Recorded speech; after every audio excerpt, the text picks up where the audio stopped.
Okay, welcome. My name is Thomas Hillen, and it's a great pleasure to have an interview partner in Italy, Luigi Preziosi, Hello. at the Politecnico di Torino. Luigi, just introduce yourself just quickly. Well, I've been here at Politecnico since a long time, since '89, doing a lot of things. And then I moved to cancer modeling a long time ago, more or less 30 years ago. Yeah, this is great. So I know you for many, many years, right? So I always tell my students, if you want to work with Luigi, you have to take a boat with him. So then, and this is how our first collaboration started, right? Remember in Dresden? Yeah, I remember we were on a boat. The second appointment was on a beach in Tenerife.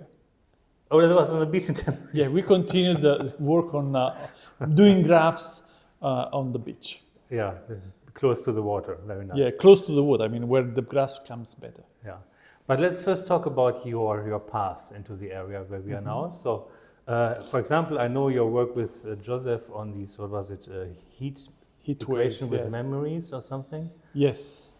Yeah, this is my, say, in some sense, my most cited paper, but I don't consider myself a person working in thermodynamics. So this paper is your most cited paper? This paper is my most cited paper, but Wow. I'm not from thermodynamics. But it's a good example to see whether a big jump can be made when you transfer concepts that are well known in one field to another field. I was working on viscoelasticity and viscoelastic fluids, and I just transferred some concept to thermodynamics, and it worked very well. I see. Yeah. Where was this when you did this work? I was in Minneapolis. Minneapolis. So then, Luigi, what did you get interested in cancer modeling? Or actually, when did you get interested in cancer modeling? As I said, it was more or less 30 years ago when Professor Bellomo met an immunologist, well known, Guido Forni.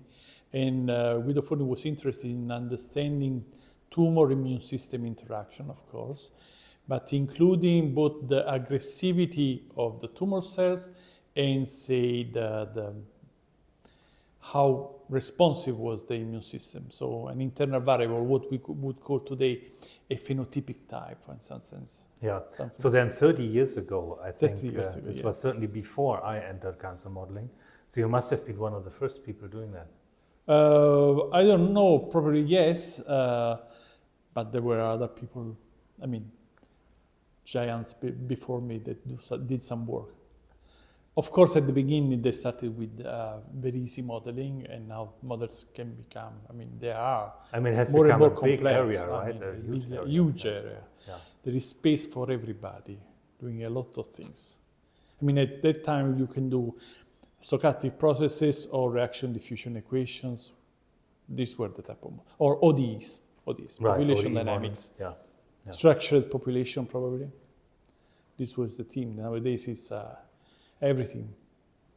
So what do you mean with everything? So I want to follow up everything on that. you can if you enter this field, you can attach and study whatever you know, and probably use different methodology, which is what I like the most. I mean, from, as I said, stochastic processes, but you need statistics for the omics stuff that is coming up, reaction diffusion equation. I do continuum mechanics, which means fluid mechanics, continuum mechanics, solid mechanics, or say multi-phase flows, control theory, optimization, I mean, everything. And probably you never know all the methods that you would need to attack, say, cancer. But this sounds very scary. So if I now imagine I'm a young person who maybe wants to area this area, do I need to learn everything? Well, there are two ways to do things, in my opinion. Whether either one chooses a subject and goes deep in one subject, so it becomes the expert in, I don't know, kinetic theory, kinetic models for cancers, and that's it. Or otherwise, you look at the problem, and then you decide which kind of method is best fitted for the problem that you want to solve. On the other end, it's very fascinating because it's never boring in some sense, and you can learn a lot of things. Nice. So yeah, now Luigi, you work a lot with young people and students and postdocs and so on. Mm-hmm. What do you focus on if you educate them? I think that the best quality is versatility. and interest in the application. I mean, it's starting from the problem and see what is really needed in some sense. But I mean, do you think there should be mathematicians first and biologists second, or? They need to be mathematicians and with the interest in biology. I mean, my last PhD actually was a medical doctor with interest in mathematics. But you know, that's more difficult to do. And this was told to me by a biologist, one of the first, biologists I was collaborating with. He says that in his opinion, not mine, in his opinion, for the mathematician, understanding biology or what is needed of biology is much easier than from biology to understand and learn mathematical tools. Yeah, isn't it? That's what I noticed as well. Yeah. Yeah. So they can support, we can support, but you know, there is a point where things becomes too specialized to do everything, of course. Now, Luigi, I also wanted to ask you about your books. You have an impressive list of books which you authored or edited. One was also back like 25 years, is like cancer modeling. But cancer modeling was actually the first book, I would say, that probably I did, and it was an edited book from using chapter from a research training network that we were running. And by the way, I think that this was a very good period because the literature from the literature from that point on bursted, in my opinion. Yeah.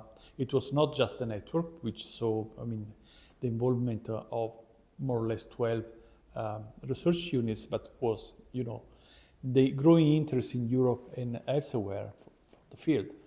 And so we put together all these kind of disciplines and methodologies and so on. Yeah, so I think this is a very influential book. So it certainly helped me when I entered the area, for sure. And now, ta-da, is coming the new book. I know you were saying that. Yes. Yes, it was a pain. I mean, it was a pain. I mean, I remember, we said that in the introduction. I told that to Mark Chaplin, that was working at the book with me. I told him, well, you know, I'm going to tell you something and I will soon regret it. We should write a book. Oh.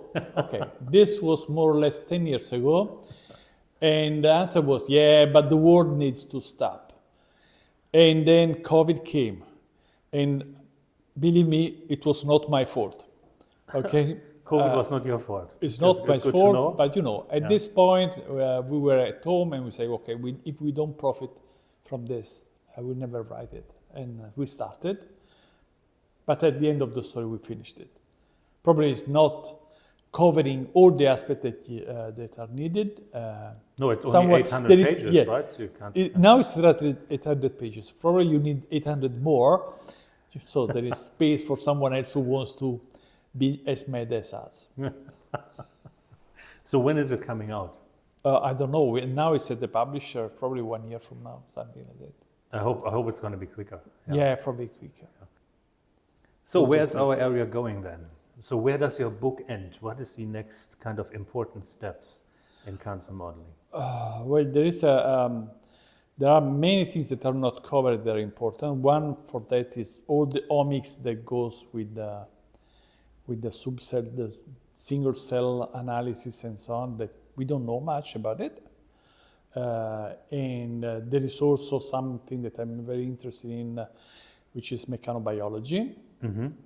That is probably too specialistic, and in my opinion, very important also for tissue engineering, but it's not addressed from the mathematical point of view yet. So one has to find a way to be supportive. It's more empirical. The way things that are done in the field are more empirical, I would say. And we are getting really good data nowadays, right? And now we are getting data, and also there we are getting data randomly. We should get educated data to be used in a more proper way. And also this thing of machine learning, of course, but in machine learning, it has to be a biologically informed machine learning. It has to be supervised by someone, because otherwise you get a lot of data, but you don't understand really what's beyond that data, right? Yeah, yeah, I agree. You can't understand the process, right? You can fit data, but you might not understand the process. Yeah. Yeah, excellent. Was there anything else you wanted to say? Well, enjoy if you enter this field. It's very nice. Of course, I mean, the subject is terrible, but you know, the human body is fascinating, and you will find your spot there. Okay, thank you very much for your Thank you. interview. That's very interesting. Thank you.